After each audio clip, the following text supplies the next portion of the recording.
All righty, guys. Welcome back to the Left of Str8 Show interviews, the premier podcast that shares the stories of our amazing LGBTQ community and, of course, fantastic straight allies, all from entertainment, foodies, books, music, and advocacy. I'm your host, as always, Scott Fullerton, and let's start talking. All right, everyone. We are back with Germán de la Melena. Germán, thank you so much for coming on the Left of Str8 Show today. How are you? I'm very well, thank you, and thanks for having me. Well, I appreciate having you on. We talk a little bit off air. I was introduced to you from my intern, Trisha, who's gone on one of these amazing travel adventures that you put together. So Yes. I'm so glad we get to meet and get to talk all about this because travel is one of my favorite things in the world. And you seem to do it well, my friend. Well, it's definitely one of my favorite things in the world. I was just talking with my boyfriend the other day, like, I really don't think I have any passions. And he just turned around and looked at me and said, "You're passionate about travel." I'm like, "You're right. That's my favorite thing to do in the world." Yeah. There you go. And you're doing what you love, which is great. So that's a Love great it. way to have a job. Don't they say that you don't work a day of your life if you do what you love? So it's exactly. Exactly. I think that's so true too. I believe that 100%. Let's start from the very beginning. I always like to ask two questions of the first timers on the show. Give me a little bit of background about yourself. Tell me where you grew up and what kind of a kid were you growing up? Okay, I grew up in Peru. I'm originally from Peru. I lived most of my childhood life in Lima, in Miraflores. But I always wanted to travel. I was obsessed with going places and visiting cities and everything. Actually, my idea of a job as an adult was going to be a diplomat, only because it implied living in different cities all the time. So yeah, I was a very, let's say, good child. Like, good student, middle child, so always a problematic one. But in general, like, I don't think my parents complain too much about me. Nice. I have one of those middle brothers myself, and I know what you're talking about. Right. That's kind of exciting. And so Lima, is that the capital of Peru? You got to remind me. Is that Yeah. the capital? It is. Right. It is the capital of Peru. Things have changed, obviously, but back then, Peru was a centralized country, which means that everything happens in the capital, and the other cities are there, but basically nothing happens there. Obviously, that's changed now a little bit, but back then, everyone was from Lima. Everybody lived in Lima, and anything was just Lima. So yes, it is the capital. That's amazing. And you're an out and proud gay man. Let's talk about that journey. When did you kind of first start coming out to yourself, and where do you feel you started to find an LGBTQ tribe? Okay, well, being from Peru and having the Catholic society that's from South America, Latin American countries, it was very, very difficult, very complicated. I don't think I ever had a LGBTQ society or tribe or anything like that, because we didn't have that growing up in Peru.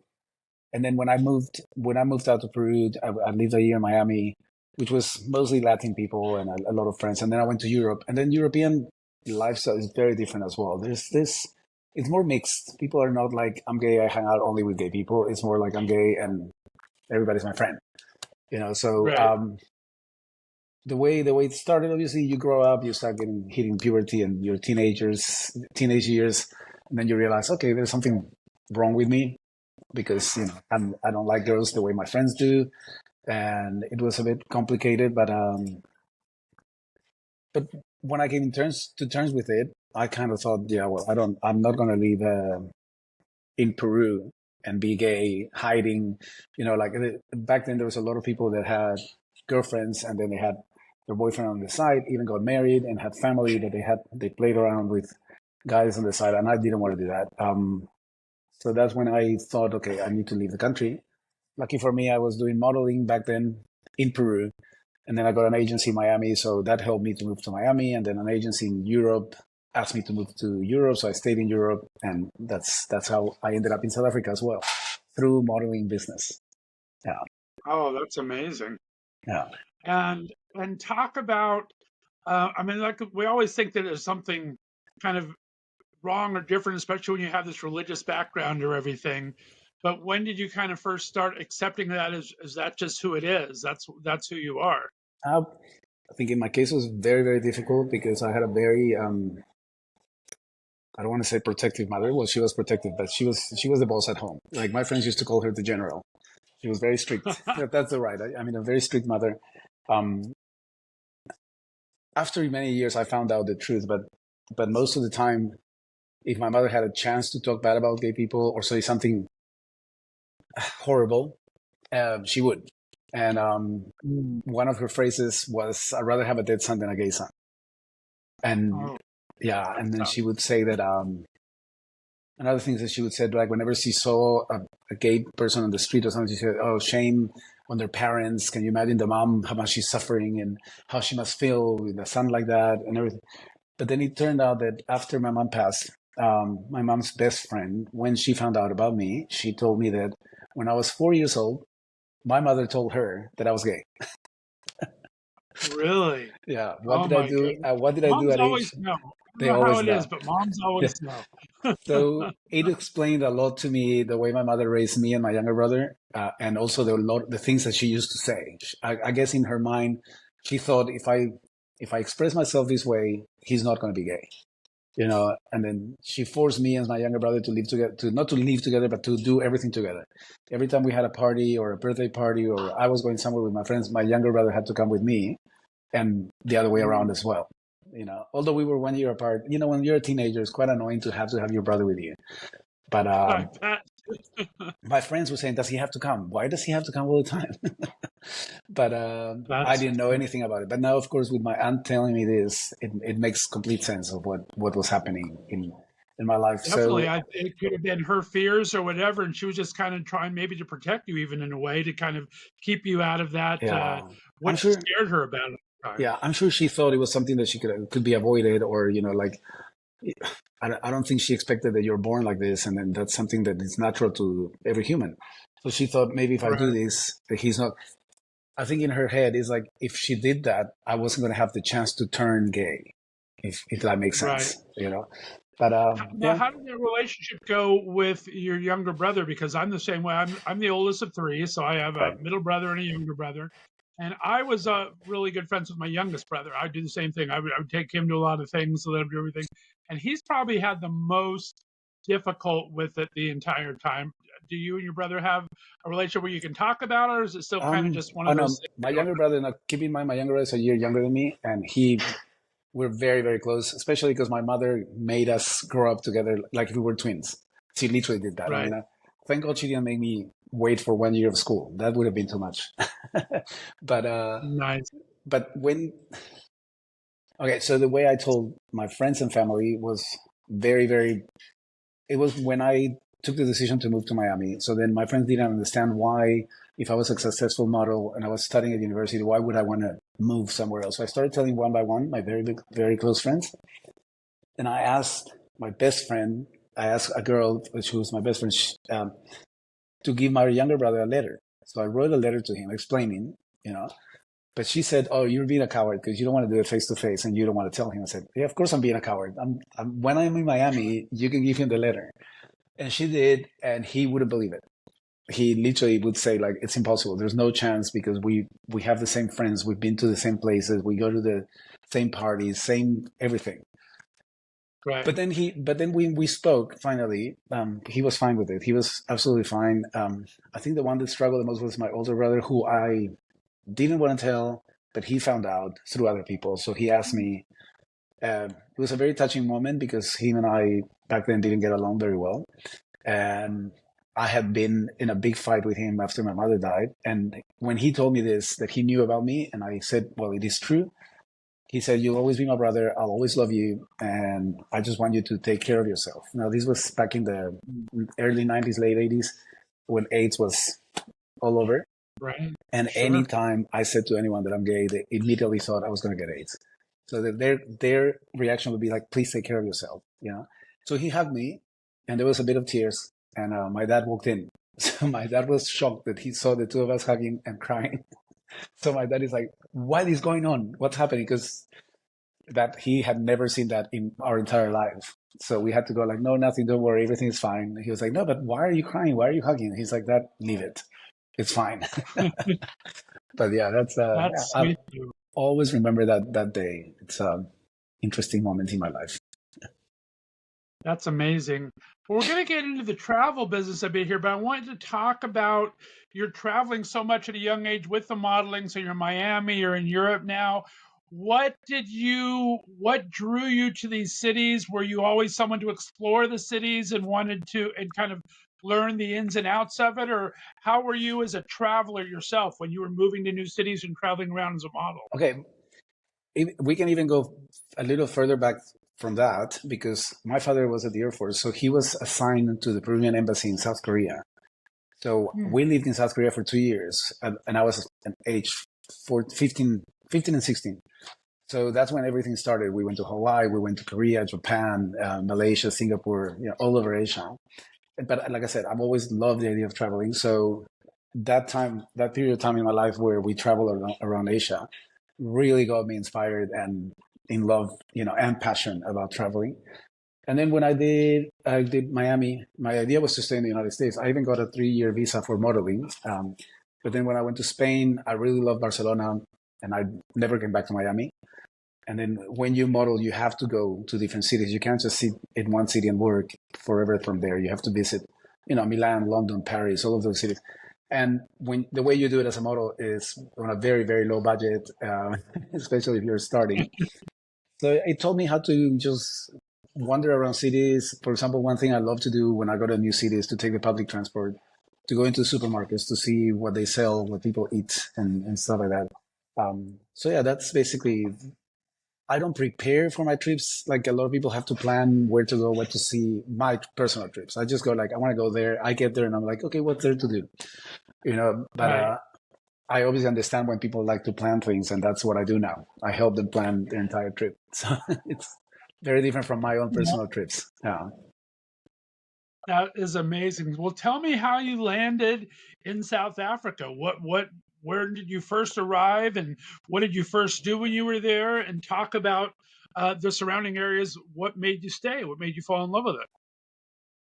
Okay, I'm going to start with what made me fall in love with it. The city. Cape Town it's been recognized as the most beautiful city in the world for many years. I think this year is number 2 in the world or something like that. It is an extremely beautiful city. Nature is fantastic. The mountains. I mean, we have just behind my apartment block. There's a mountain that I can literally from my house walk up to the top of this mountain called Lion's Head. When I come down, I can go on the other side and end up on a beach area where there's restaurants and everything, and then take an Uber back home. I mean, it's a beautiful, beautiful city, great weather, great people. So that made me fall in love with Cape Town. But the way I got here, it was more during my modeling years. I met a flight attendant from Lufthansa, and she said that Cape Town was a beautiful city, and it was one of the most beautiful cities she ever visited. And I was being very stubborn and saying, no, Rio is the most beautiful. And I also love Vancouver because it's beautiful. And Zurich. She was like, no, no, no, Cape Town is beautiful. And she said to me, you should go. There's a lot of modeling there. And it's obviously during the South African summer, which is the European winter. So I was like, Then it started, going through my head, oh, maybe I should do it.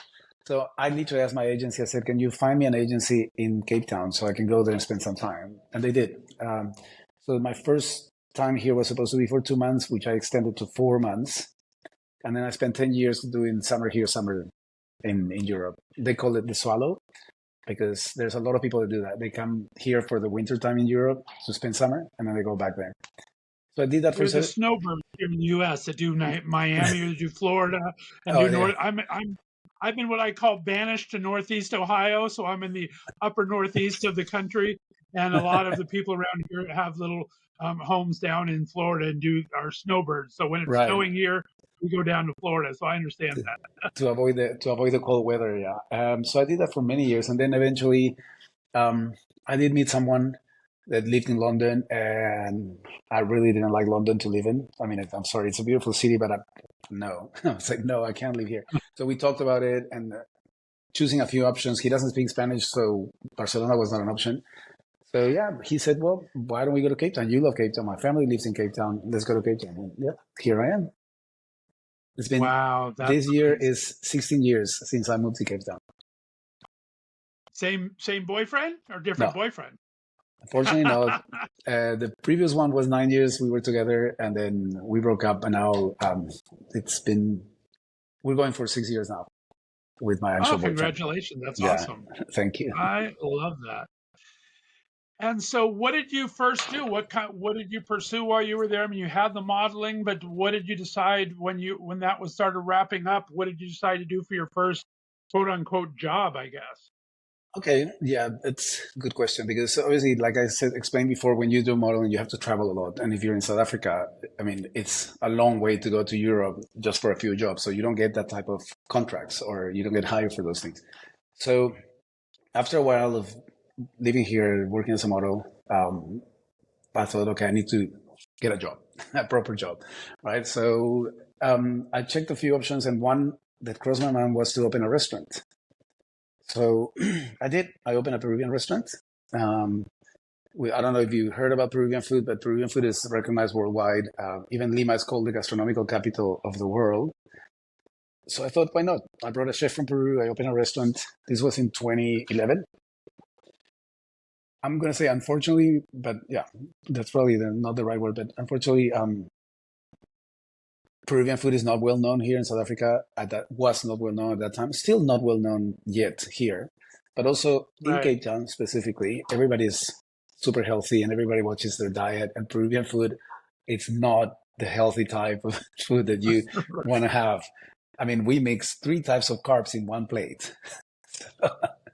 And there's I always know. rice. I'm a foodie. I'm a huge foodie, and I love trying different. And been to a couple Peruvian restaurants that are very Yeah. good, but it pulls it on thick. You Yeah. leave there full. That's for Yeah. sure. I remember there's a lot of people. There's a dish that's called lomo saltado, which is a beef fillet kind of stir fry with chunks of onion and tomato. But then you do French fries on the side, but then you mix them with the meat, and it's kind of all together. Mm. And then you have rice. So on one plate you have rice, French fries, and the meat and everything. And people used to ask me and said, "Can instead of the French fries, can I have a salad? And instead of rice, can you put quinoa?" And I would be like, but now you just changed the entire plate. I'm not serving you anything Peruvian. It's like, so yeah, at the beginning I would accept making all these changes, but then I started thinking, okay, people are coming for Peruvian food. They should learn to eat the way it is. So Cape Town is a very seasonal city. So summer you get full of tourism and it's quite busy. And then winter, it slows down. I'm not saying there's no tourism, but it slows down quite a bit. And the local people don't go out as much because it's cold and it's Mm. raining or whatever, because we have great weather. So when there's bad weather, it's a disaster. It's a major drama. Everybody locks themselves at home. So the restaurant did well, but not as well as I expected it. Also, it's a very, very demanding job. Like you don't have weekends, can't travel. That was very important. And I was like, oh, I'm not allowed to travel anymore and everything. So I sold the business. And in between thinking of what to do now that I sold business, somebody approached me to say they wanted to open a travel agency and they wanted me to work with them. But while the process of this person opening his travel agency, I kind of learned quite a bit. I got a lot of contacts and people started asking me for advice to travel. And this one person said to me, look, if you have clients already, just start your own travel agency and just go with it. And I was like, well, that makes sense. So I started my travel That's agency. nice of them too, to see your potential and everything. Just kind of let that happen. So that's good. Yeah. Yeah. And it's He been probably didn't want to incredible. be overshadowed by you either. Sorry, say that again. He probably didn't want you to overshadow him either and take all the business. Well, funny enough, this person that approached me was because I have a lot of contacts and I've lived in Europe and traveled all over Europe. So in his mind was like, all the people I know, it's probably going to work. But actually it worked on my benefit as well because also I have to say, LATAM Airlines started a direct flight from South America to Johannesburg, which before, if anybody from South America had to come here, would have to be via Europe or the United Oh, States. But now with this right. direct flight, people were like flooding into Africa, and I literally like doubled my amount of clients from one year to another. And then the next year I had 3 times more. Then COVID happened, but then luckily after COVID, it just started from where it was left. So it was a very Right. good. For me, it's been incredible. Yeah, I do want to talk about COVID in a minute. But did you have a lot of friends and relatives come? Were you kind of playing Tommy tour guide before and kind of showing people around? And I So mean, because that's a little different thing. Leading a tour and booking people's tours are yeah, two entirely different things, right? yeah, it's very So different. how So did you kind of fall in that love of showing people around? well, first of all, I think I love helping people, and I love making people happy and trying to do the.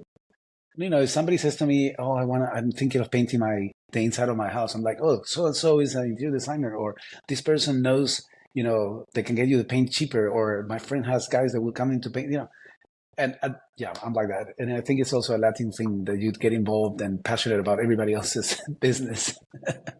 but but what I was going to say about the travel, yeah, when friends came to visit, mostly from Europe, not really from South America, but I would take them around Cape Town and go visit Cape Point or go to the winelands or all of that. So I kind of knew that, and I love doing that. I love showing people, especially you know if they come to visit to your city where you live, you have to show like how beautiful is your city, you know. Right. So yeah, so what happened when Latam started the flights? I got a flight that was a friend that had been saying that she wanted to come, and she said, "Okay, I'm coming now that these flights are available. I'm coming." The next day, it was three of them.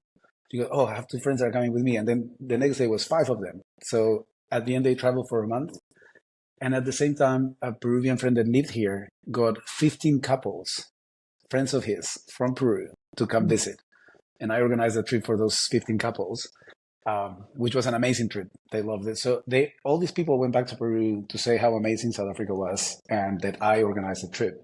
So it's been always word of mouth. I don't do a lot of marketing because it's always word of mouth. My clients come here, Right. they love their trip. They go back home and say, "Oh, you need to call Herman, and he's organizing your trip." You know, so I'm very thankful for that as well. Well, that's how we came about. Is because Trisha, my intern, went on one of your tours, right? Right? Yeah. And she was a single woman traveling alone. Was a little scared, but she really heard how beautiful the city was. Yeah. And how did she find you? And tell me about that because she really took a shining to this. And like you said, she's been telling everybody about it because she told me she I'm loves it. I'm not sure how she found me. It must have been through Instagram because I Mm. do a lot of Instagram posting as well. And then actually, now I learned that if you do Google South African agencies or travel agencies, whatever, mine comes up not in the very top, but it comes out quite soonish. But I have 100% 5-star reviews. So I think that helps a lot because the few people that have come to me Yeah. through Google search, they've told me the reviews I read about your company are incredible. Everybody loves you. That's why I want you to organize my trip. So I think she did that. She was petrified about traveling on her own. We did talk a few times. I do it very personal. Always when somebody contacts me, I say, "Can I call you?" And we do a WhatsApp call. And she was very concerned about traveling alone. And I said to her, I said, "Look, I'm obviously not going to invade your trip and be with you everywhere. But if you are alone, if you're lonely, we can go have a drink. I'll come and have breakfast with you. We can go for dinner. If you don't mind, you can join my friends," which is exactly what she did. So It's I think she amazing. had a great time. I remember that I forced her to do these electric scooters and she wasn't happy about it.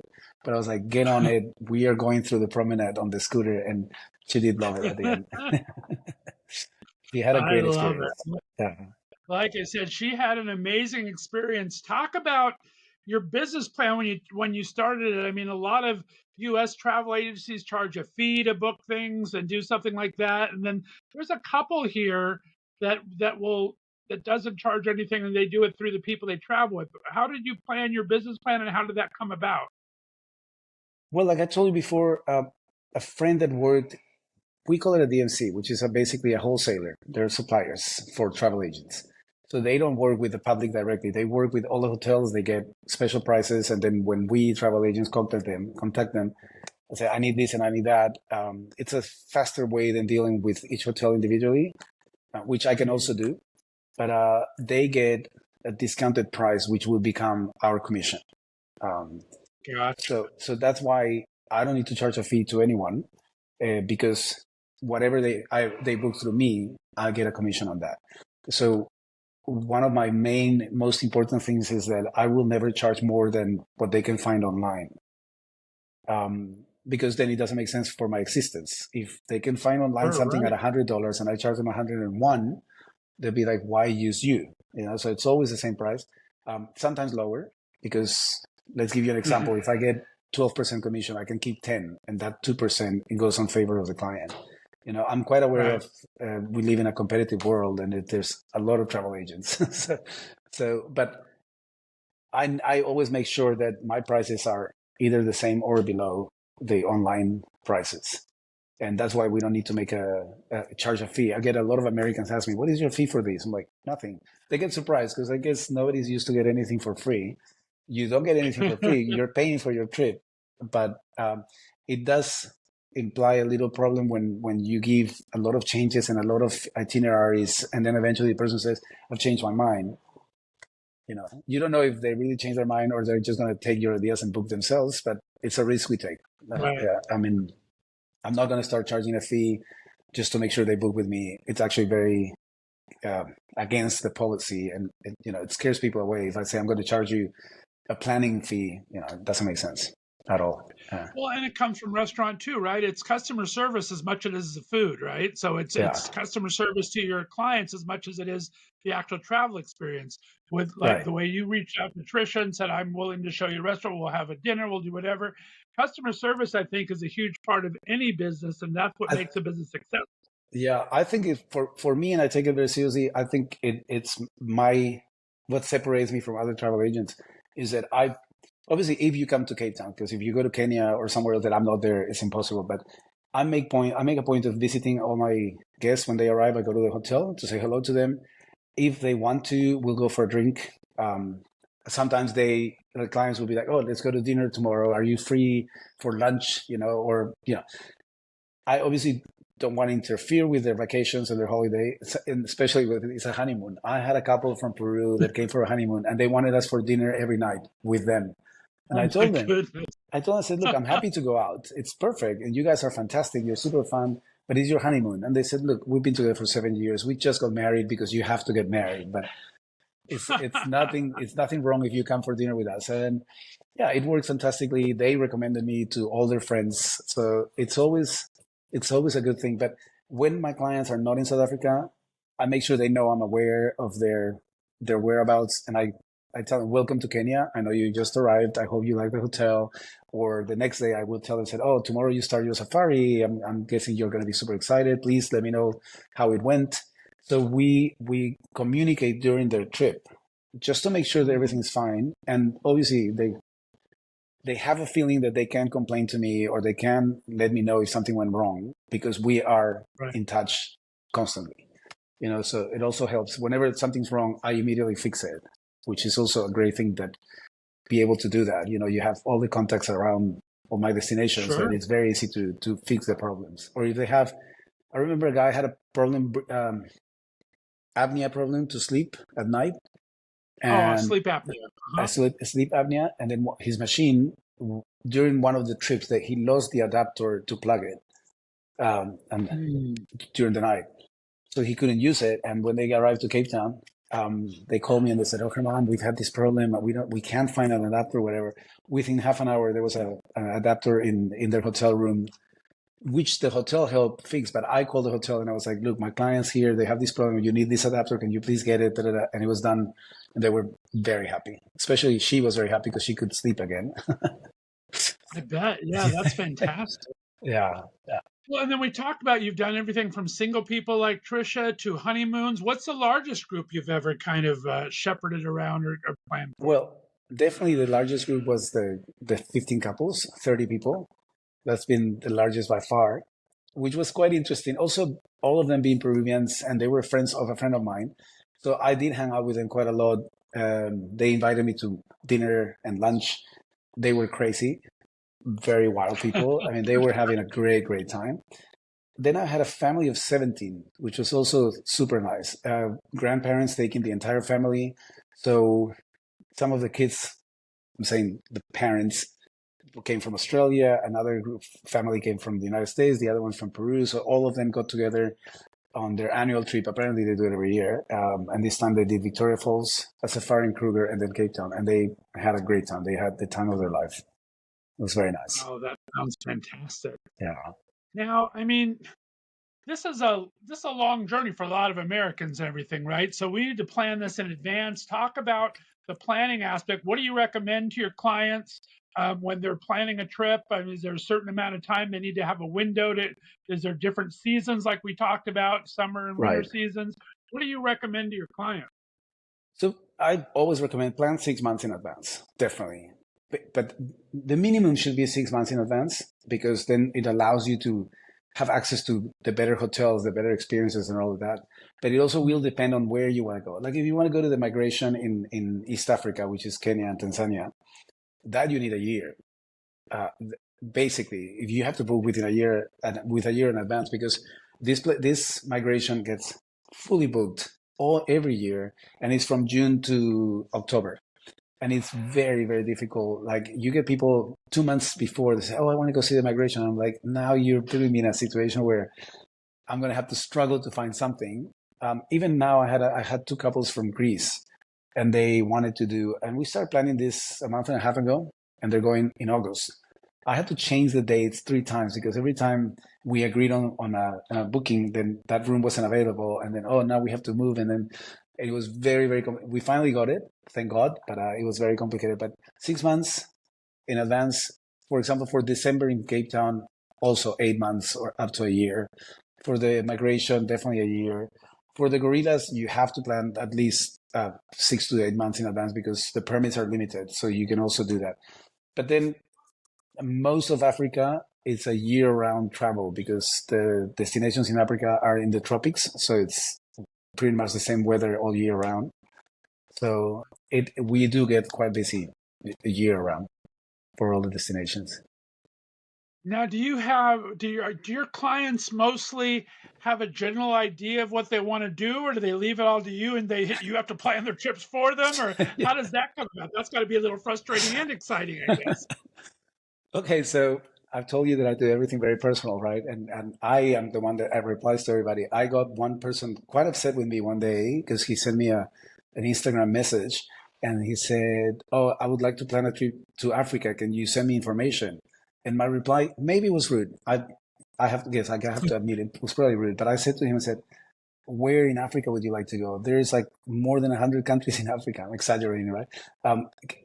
When you say I want to go to Africa, it's like saying I want to go to South America. So you need to tell me where in Africa. And he replied, said, "That was rude. There was no need for that." And I never heard back from him. but How it funny. but it does happen. People say, "Oh, I'm very keen to travel to Africa. Please tell me more." And I say, "But where in Africa would you like to go?" Me as well. I always, when I lived in South America or in Europe, you think of Africa as Africa. You just go like, "Oh, let's go to Africa." You never think of let's go to Kenya or let's go to South Africa, or even you.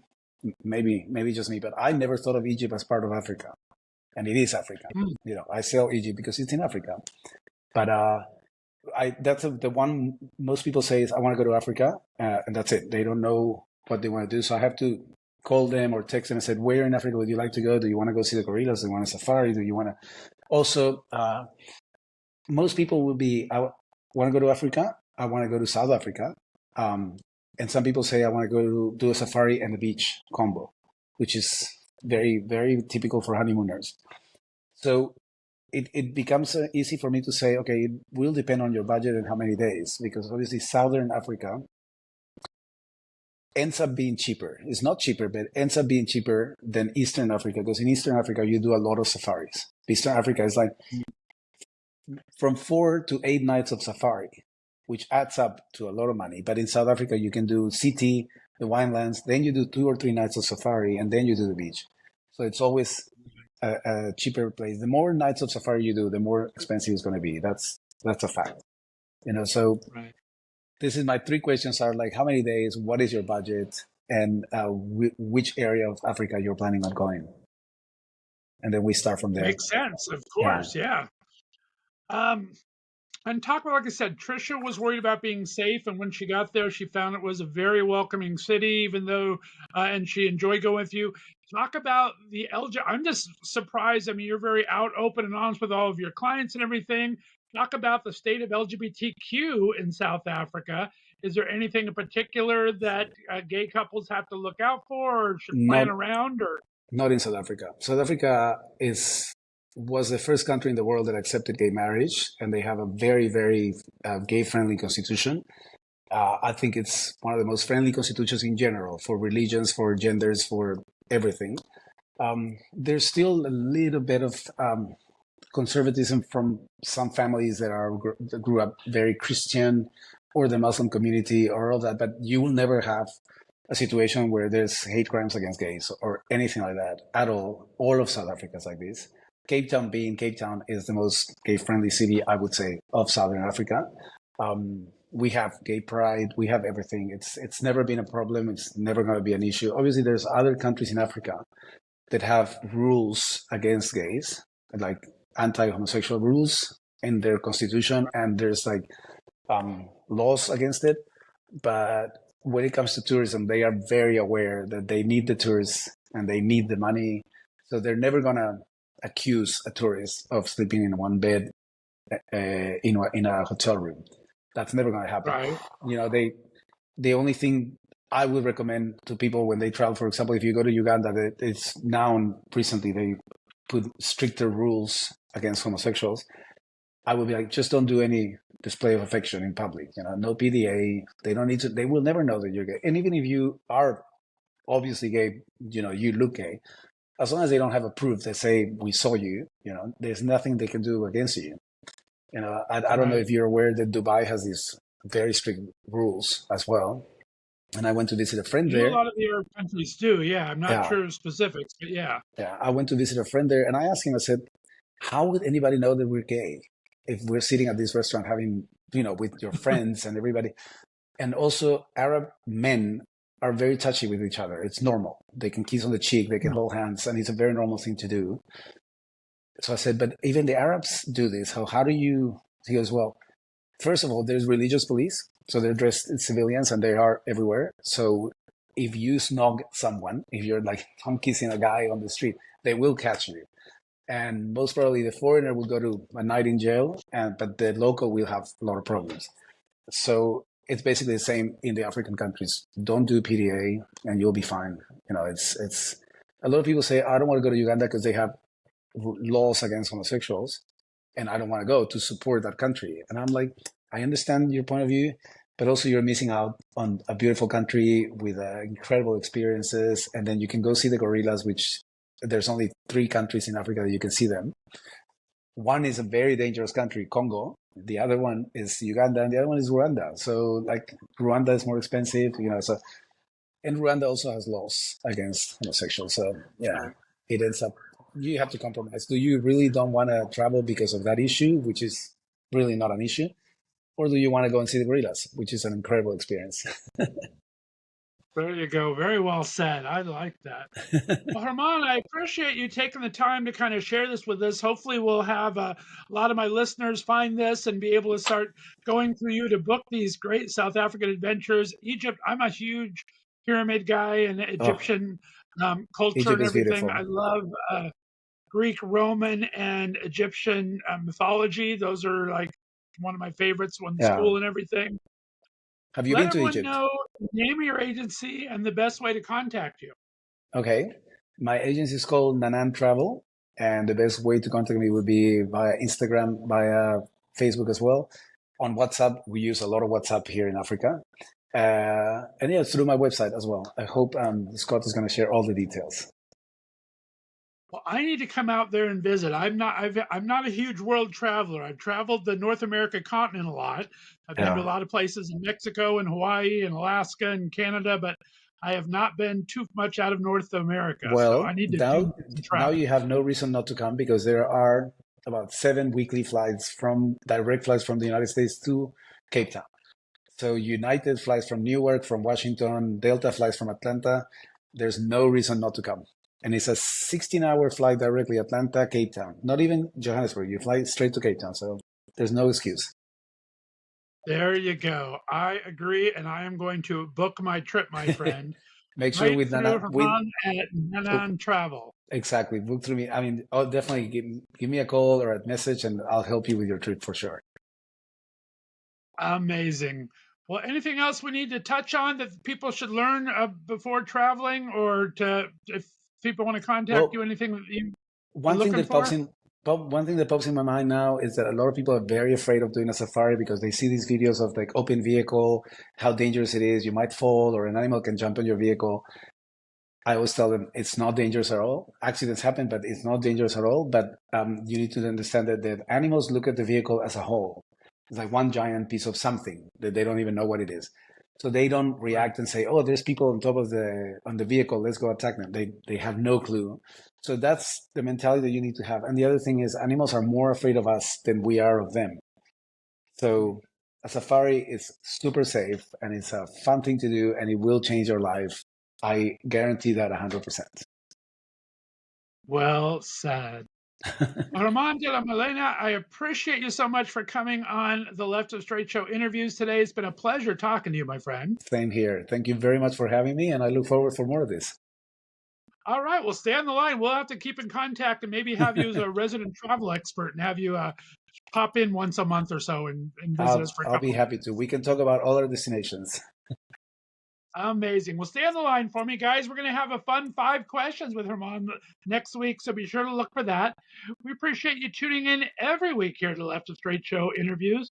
Be sure to, if you're a traveler, this is the way to go. I mean, that's one of my things I'd always love to see is animals up close. The closest I've been to I haven't even been to Disney's World Park, so I need to try to find this. I've been to the zoos, and that's not as much fun. So we will make this happen.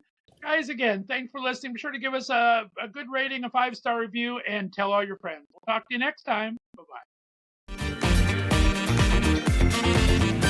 Thanks for listening to The Left of Str8 Show. Be sure to subscribe on your favorite podcast distributor, and please give us a 5-star rating so more listeners can find us.